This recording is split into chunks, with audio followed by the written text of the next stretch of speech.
Never begin any physical exercise program without first getting your doctor's approval to do so. Stop exercising immediately if you feel dizzy, nauseous, or any pain, and consult with your doctor immediately thereafter. The creators, producers, and distributors of this program disclaim any liability or loss in connection with the exercises and advice herein. Train safely and wisely. Hi, I'm Alicia Kliegel, and this is Empower Your Body. Today we'll be talking about the 5 steps to empowerment, showing you how to effectively use a foam roller, and speaking about forgiveness. Stay with us.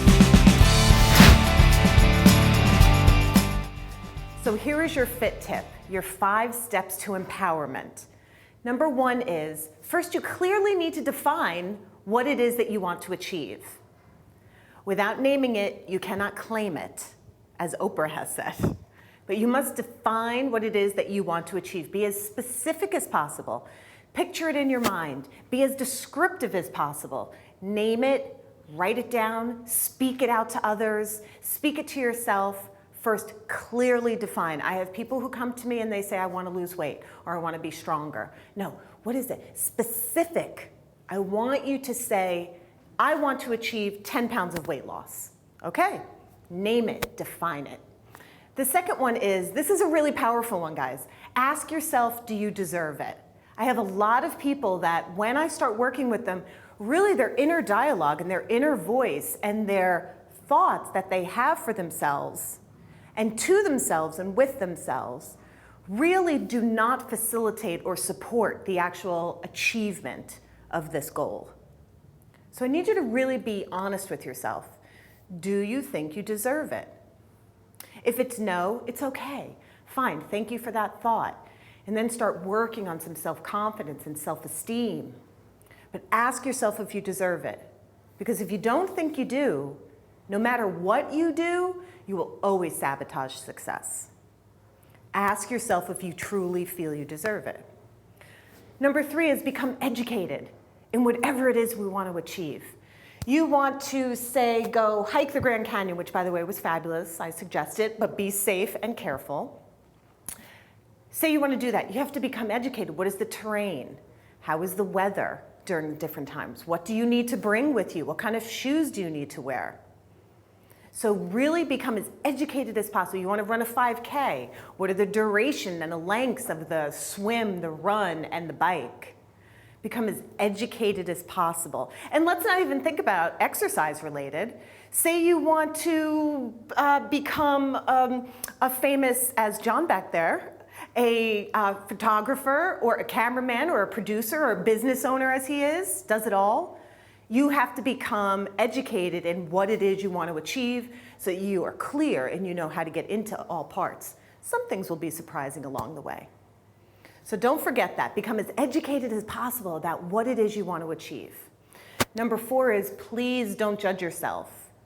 You will experience setbacks. You will experience obstacles. There's no way to avoid that, really, because the way we learn success is by trial and error. Sometimes you will fail at certain things. So don't judge yourself. Please be kind to yourself. And lastly, which I love, enjoy the process. Just like fitness and wellness is not a destination, it's a journey. It's a journey, things are always changing. What you have to do, say you sprain your ankle, hope you don't, then you have to modify your approach. Now it may not just be about how much you exercise. Now it might be how much you relax and meditate, or read or learn. Educate yourself, become silent, become quiet. So enjoy the process. So your 5 steps again are, clearly define what it is you want to achieve. Ask yourself, do you deserve it, which is key. Become educated in what you want to achieve. Don't judge yourself, you will have setbacks. And lastly, enjoy the process. So those are your 5 steps to empowerment, and that was your fit tip. So here is your power 3. I'm actually going to change it a little bit. Won't just be 3 activities. I'm going to show you how to effectively use this foam roller. The foam roller varies in length and firmness. So It can be this long. I think some come even a little bit longer. Some are shorter. I'm not really concerned with the length of it at all, as long as you effectively use it properly and you don't fall off of it. And generally, I do like the longer one better. This one gives. It gives a little bit. Sometimes these foam rollers are really, really hard. And if you've never used it before, you will see stars. Again, I'm not telling you to do the foam roller. You need to inquire with your physical therapist, but using the foam roller is very effective to massage out some of the tight muscle groups that we have, particularly your IT band or your iliotibial band. It attaches from just by your knee, lateral side of the hip, to your greater trochanter. So it's a really good tool to use when you're feeling like you have knee pain or hip pain, but you do need to see a doctor and rule out any kind of bursitis or arthritis. But the foam roller is very effective. So I'll show you a couple of things to do, okay? So let's come down here. I'm first going to start with that IT band like I just mentioned to you. Now, again, be careful, it's not easy. I have clients who are like, no way, I'm not doing that at all. Some do it and it feels better. Leg long of the leg you're on, and then leg on the other side like this. Now, if you have shoulder problem or elbow problems, it might be challenging. But the key is to roll along the outside of that leg. I work with a chiropractor, and she knows the benefits of this. And every time we work with each other, she really makes sure to use the foam roller at the end of our workouts. So again, you want to go from the length of the knee, the outside of the knee, all the way up to the hip. It is not a pleasant feeling, I assure you, but it's really quite effective. And you could maybe do about 30 to 60 seconds. And then what you do is you roll back, and you can also address the glute. You roll on the glute. So guys, I'm not going to sit here the whole time and roll on this because it might be a little boring, but the key is that use the foam roller, roll on different muscle groups. You can also do the hamstrings, the back of the leg, and of course you match it to the other side. You can do the thighs, the front and the thighs, and massage, and go the whole length, knees, top of the patella, to about the ASIS, anterior superior iliac spine. That would be an effective length or range for you to use the foam roller. You can also do your lower back. In the lower back, and in the side, your quadratus laborum or your QL. And then of course, you can also do the rotator cuff. You could probably get your infraspinatus a little bit more than the others. Probably won't get your subscapularis. But you can go in this position and find a spot also and stay on it. It'll be like a trigger point. So again, your foam roller usage is really quite beneficial because your muscles get tight when you work them. Sometimes they get tight and they start to shift some joints, right, or bones. So the key is if you use the foam roller and you roll it on out and you roll it on out, it's like getting a massage. But a massage can cost you $80, $100, $120, $150, or you can use the foam roller. Now, I'm not saying you shouldn't get a massage because a massage can be really beneficial for you if you know someone who does well. But just keep in mind that this foam roller can be very, very beneficial. Be careful when you do it. Get your doctor's approval, or if you're seeking physical therapy for an ailment, then this is key as well. And also, because you'll be releasing a lot of toxins from your muscles when you're doing the foam roller, you want to drink tons of water, because otherwise they'll settle and then you'll become more sore. So again, use the foam roller. They come in different lengths, different firmness. I like the longer one, and I don't like a really hard one because otherwise it will kill you. Not literally, but it will hurt a lot. Use this, roll outside of the legs, the glutes, the lower back, hamstrings, quads. No need to go over your knees. Be careful if you go over any bony protrusions because it might not feel too good, even though that's where muscles, the tendons attach. and drink plenty of water. And each body part you could do about 30 to 60 seconds. So I would make sure to inquire with your doctor, like I said, but being really effective with this foam roller is very, very helpful. Bonus, I just showed you how to use the foam roller. Now I'm going to show you a workout that may require you to use the foam roller later at the end. So we're going to do a few activities here. We're going to do squats with the kettlebell. We're going to do lunges with some dumbbells, and then I'm going to do a one-legged tilt over pivoting at my hips for mostly your glute and hip region, okay? So let's get started. Your kettlebell can really vary in weight because it's all dependent upon you. We have one outside in the other part of the gym, like 60 pounds. I'd say always start lighter, and of course, please, you've spoken to your doctor, you've been cleared to exercise, right? Be careful. So the kettlebell just gets held in this position. Feet are out a little bit, making sure that your knees always follow your feet. You don't want your knees to internally rotate. You want to make sure that you squeeze your glutes, especially your glute medius, so that you're externally rotated at the hips. Your knee follows your toe. You're not rounding at your back, keeping your transverse abdominis nice and compressed. If you've watched any of my shows, guys, over the years, you know how I feel about that transverse abdominis muscle. Compress it so that it's like wearing that weight belt. And you come down. If you can come to the floor, great. If you cannot, don't worry.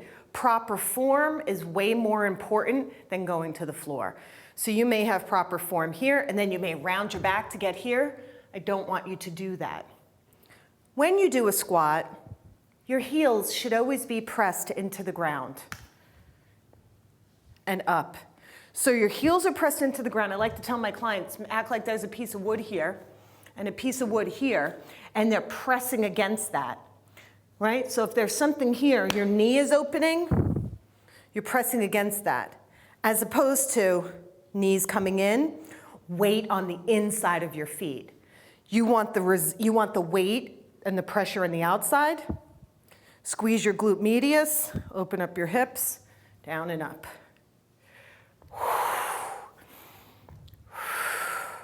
When you come up, please do not completely lock your knees. So you don't want to do this, jerk. You want to come down, press, nice and smooth. Form is everything. I was just talking to somebody as we were setting up who was working out. Form is everything. She said she's taking a class at this Orange Theory, and her concern was, although it's effective workout, her concern was that is she doing everything properly? Form is everything. I have a client who had a stroke once because she ate whatever she wanted. Family history, older woman, had a stroke. Couldn't remember her daughter's name, but she knows how to still do a squat. Muscles have memory. So the technique and the form that you create in the beginning is key. You either make or break it.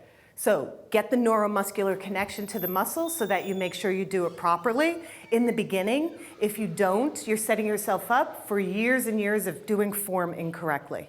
So you take the kettlebell and you make sure to do, let's say, 15, 20 repetitions or so. And again, exhaling on the way up, heels into the ground, making sure that you press, right? And again, proper form. Let's do about 15 to 20, okay? We put this down. Take some dumbbells. I like to say grab about 10 of them. 2 dumbbells, not 10. 10 pounds each is great. Again, the pounds vary on you, depend on you, vary for all. You don't even need dumbbells, actually. If you're a beginner, just work on your form, and you don't even need the dumbbells. Coming forward and coming back. Coming forward in this position, my knee does not go over my toes. The pressure is on the heel, straight down. When you punch, guys, you don't punch like this. You punch straight. Not like everybody's going out punching things, right? But you punch straight.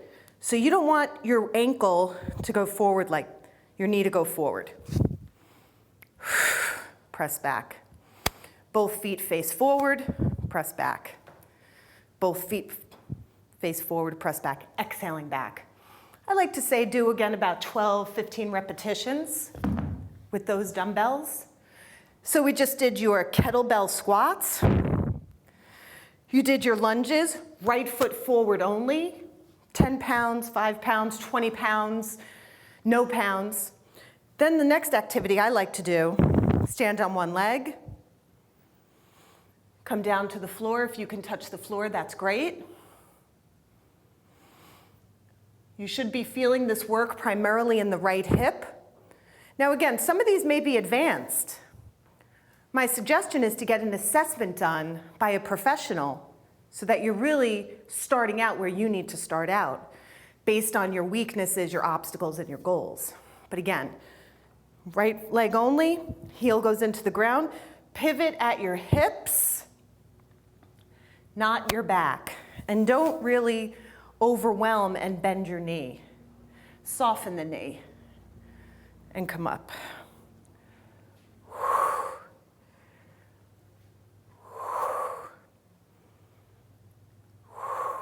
2 more. 1. Good. You will need to stretch your hip, or guess what? Do the foam roller, right? Really massage out that glute region. My suggestion then is to once go back into the kettlebell, right? So here we go. Go back into the kettlebell. Good. Down and up, heels into your ground. Knees follow your toes. And up. And press up. Exhaling up. If you're unsure about form, it's okay. Of course you'll be unsure about form. I don't really know how to film back there. So you just find somebody who knows what they're doing and they'll help you, okay? Forward with the left leg now, and back. And back. Everything should be facing forward. Please don't let that forward knee go over your toes. And exhale back. Again, 12, 15 of them. Be consistent, of course. Maybe 15 kettlebell squats, 12 to 15 lunges, and then you go back to the balance on the left leg now. Stabilize your hips. Pivot at your hips. No need to round your back. If you cannot go all the way down, stop here. Don't round your back just to be able to go all the way down. You're pivoting at your hips. Exhale up.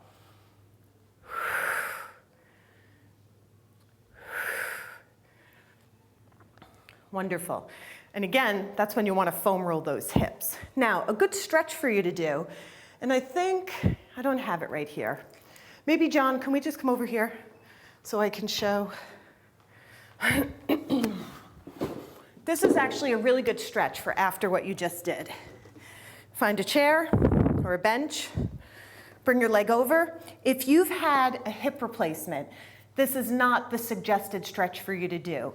External rotation and extreme hip flexion are not advised after hip replacements. But you would put your leg in this position, come forward, and that feels really good. So did the foam roller. Foam roller was effective. I'm not saying it's great, but it's effective. And you come forward.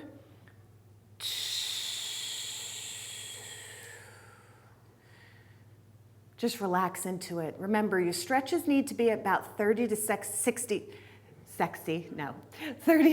seconds long or longer, but you have lots of things in a muscle cell. One is called a muscle spindle, and one is called a Golgi tendon organ. Yes, very strange. But you have lots of things in a muscle cell, mitochondria and so forth. Well, those two that I stated, they're kind of at opposition with each other. One is saying, oh my God, she's going to snap me, hold on.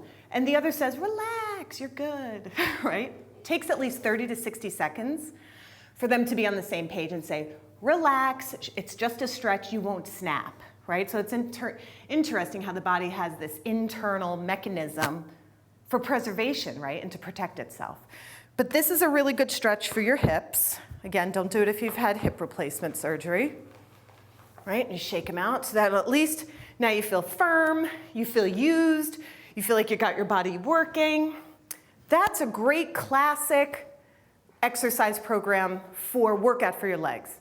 Squats, lunges, one-legged pivot over for your hips. I mean, it really is quite effective. Feel free, do stretching. Afterwards, you could simply do your quad stretch like this. For your thighs, grab the ankle. Do not grab the toes. Grab the ankle. If you grab the toes, you put pressure on the ligaments in the knee. Grab the ankle. I said that right, right? Don't grab the toes, grab the ankle. Right? I showed you how to stretch the hips. We'll do the other side.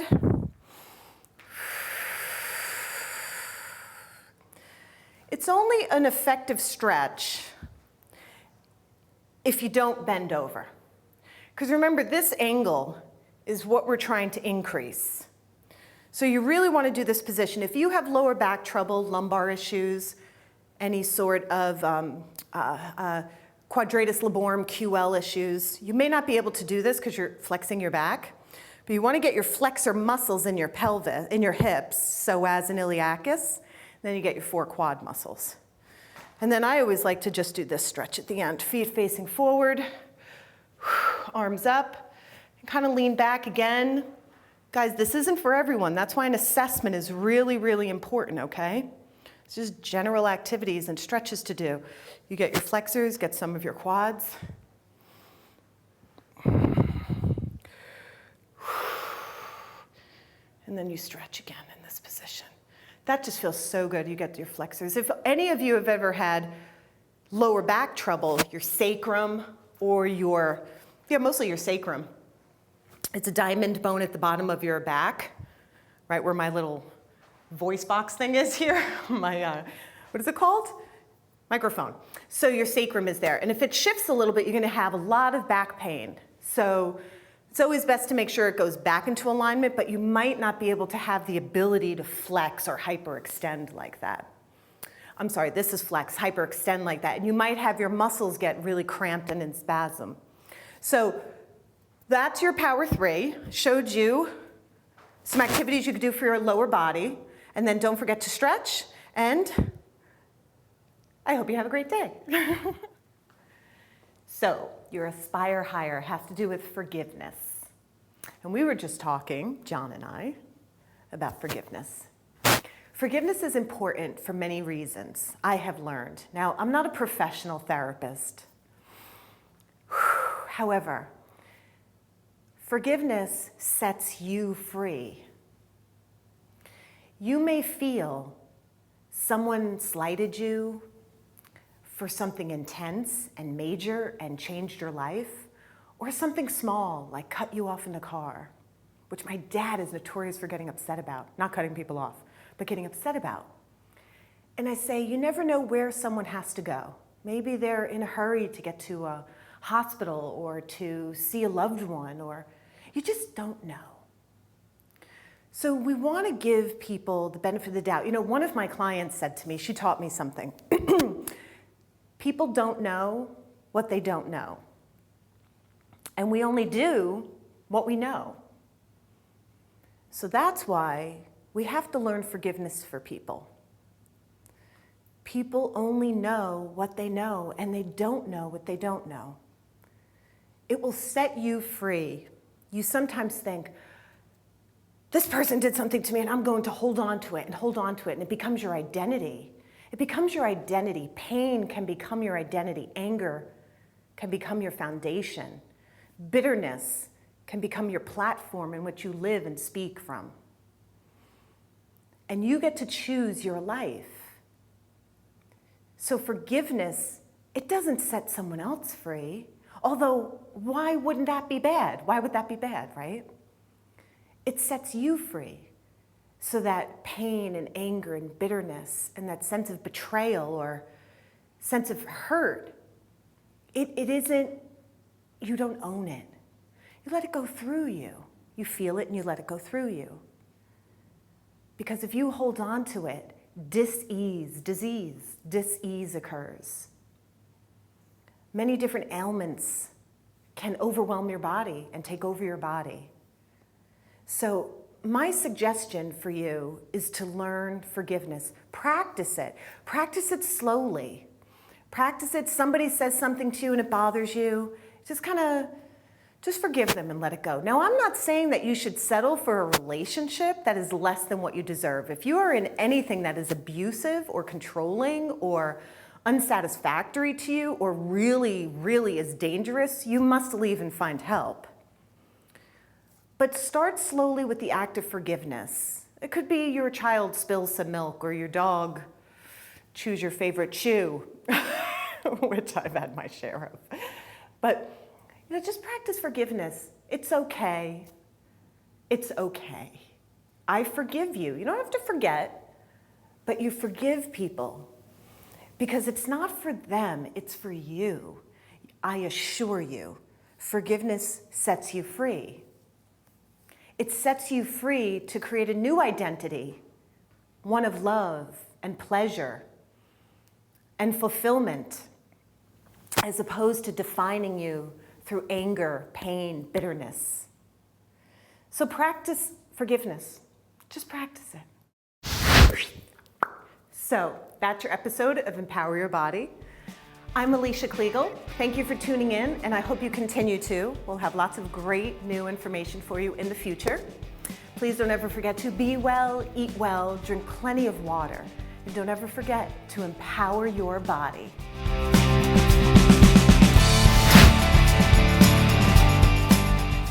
So I want to take this opportunity to just explain to all of you out there, which I'm very grateful for you watching, what Empower Your Body is, what we stand for, what our goals are, what our mission is. Empower Your Body is a company that I started and a show that I have on television that really focuses on the individual. It offers you programs, services, tools, which allow you to achieve your optimum level of wellness safely, effectively, efficiently. And I assure you that the information that I offer you is accurate and professional. I take very seriously what I do here, and it's really all about educating you. Our mission is to help you achieve your optimum level of wellness. It is to make sure that we can bypass all of the obstacles and make sure to get you from point A to point B. Wherever point B is, you determine the goals. But point A is where you're starting now. Doesn't matter your age. It doesn't matter your current fitness level. It doesn't matter how much money you have. When you are watching Empower Your Body, we're here to offer you, I am here to offer you accurate information so that you can be your best self. And not just physically, spiritually, mentally, emotionally. We are here to offer you the information. So I am grateful for you watching. We have over 10 million views, 30,000 subscribers. Please feel free to watch. And right here, I'm offering the show right here as you're flipping through your channels, you're watching us. Please continue to. We've been doing this for 15 years. We've been filming shows for television for you guys. So I just wanted to take a second and welcome all you new viewers and to say thank you to all of our existing viewers. Because with Empower Your Body, you can be sure we have your back. Don't ever forget, guys, be well, eat well, drink plenty of water, love yourself, and don't ever forget to empower your body.